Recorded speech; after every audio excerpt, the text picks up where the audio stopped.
더불어민주당 이해찬 대표가 입을 가린 채 어딘가 좀 불편한 모습이죠.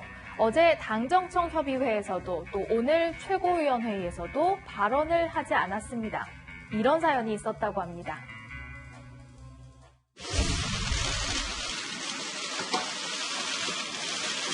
발언에 유수선장 지령제가 있어서 오늘 발언은 하지 않도록 하겠습니다.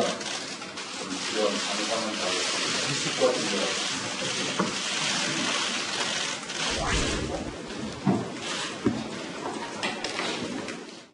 이해찬 당대표의 발언이 있겠습니다. 원내대표가 하실 때도 내가 치과 치료를 하고 있어가지고. 이해찬 대표 대신 마이크를 잡은 이인영 원내대표와 민주당 지도부는요, 오늘 회의에서 검찰개혁을 재차 강조했습니다. 이인영 원내대표는요, 자신이 만든 정치권의 유행어죠, 이른바 시간론을 꺼내들면서 오는 29일 국회 본회의에서 관련 법안들을 처리할 뜻을 분명히 했습니다.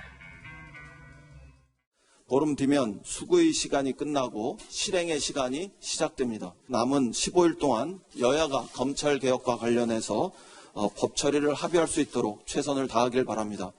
여권이 얘기하는 개혁, 검찰개혁, 선거법 개혁 등등 이 모든 것이 실제로는 자신들의 탐욕을 가리기 위한 비비크림 정도밖에는 되지 않는다. 사람들은 맨날 겉으로만 소리 높여 자유여 해방이여 통일이여 외치면서 속으로는 제 이속만 차리는 민주당이 꼭 들어야 될 노래 같습니다. 그러니까 한국당과 바른미래당은요, 조국 방어용 검찰개혁은 용납할 수 없다고 맞서 왔습니다. 이 본회의 처리를 위해서는 야권의 표 공조가 필요한 상황에 조국 장관 사의 표명까지 겹치면서 여야의 셈법이 복잡해졌습니다. 자, 이런 가운데 최근 여론조사 한번 보실까요? 정당 지지율인데요. 전국 기준으로는 민주당이 37%, 한국당이 27%죠. 그런데 PK 지역을 중심으로 살펴보면요, 민주당은 29%, 한국당은 35%입니다. 오차 범위 이내이지만 한국당이 조금 높습니다. 일주일 전보다 비교를 해보면 민주당은 지지율이 7% 내려간 반면 한국당은 11%포인트가 올랐습니다. 이 전통적인 보수 텃밭이었던 부산 민심이 한때 민주당으로 기울었다가 최근 조국 사태로 인해 보수 지지층이 결집한다는 해석이 나왔습니다. 한국당도 지난달 부산을 방문해서 공을 들였었죠. 조국의 고향이었던 부산 시민 여러분 맞지요? 여러분, 저도 부산 시민입니다. 저는 명예 시민이에요. 모르셨군요, 여러분. 전에 부산 시민이었던 조국의 고향 부산 시민 여러분들께서 가장 먼저 일어나셨습니다. 사랑하는 부산 시민 여러분, 반갑습니다. 이렇게 저희를 열렬하게 환영해 주시는 것은 다 그 뜻이 있다고 생각합니다. 정말 너무 속상합니다. 조국 부산 사람이잖아요. 아니에요? 아닌 거죠?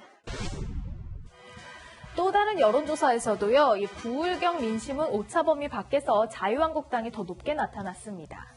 민주당으로서는요, 지지세가 강했던 PK 지역에서 비상등이 켜진 셈입니다. 잠깐 미리 나왔었지만 다시 보여드릴게요. 부산의 한 고등학교 시험지입니다. 이 한국사 시험지인데요. 보아라 파국이다. 이것이 검찰이다. 바꾸라 정치검찰이라고 최근 검찰을 비판했던 서지현 검사의 SNS 글이 제시돼 있고요. 조국, 이인영, 윤석열, 나경원 등 4사람의 이름 중에서 이 글과 관계 깊은 사람 2명을 고르도록 돼 있습니다. 정답은 조국, 윤석열이라고 하는데요. 이 문제를 낸 교사는 이념적인 의도를 갖고 낸 건 아니라고 해명했다지만 교과 과정과 상관없는 데다가 아예 주관적인 정치적 의견을 시험지에 그대로 실은 거는 부적절하다, 이런 지적이 나왔습니다. 설마 이게 시험 문제일까 싶을 정도의 이 낯뜨겁고 황당한 시험지가 가상도 아니고 실제로 출제된 시험지였다는 것입니다. 평소에는 얼마나 수업 시간에 편향된 발언을 해왔겠습니까? 우리 공교육이 일부 정치 선생에 의해서 왜곡 편향되고 신뢰를 잃어가고 있습니다. 해당 학교 측은 재시험을, 또 부산시 교육청은 해당 교사의 징계나 고등학교 행정 조치 등을 검토 중이라고 합니다. 이번 시험지를 보니까요, 최근 어린 학생들이 불렀던 이 노래 때문에 놀랐던 기억이 떠오릅니다.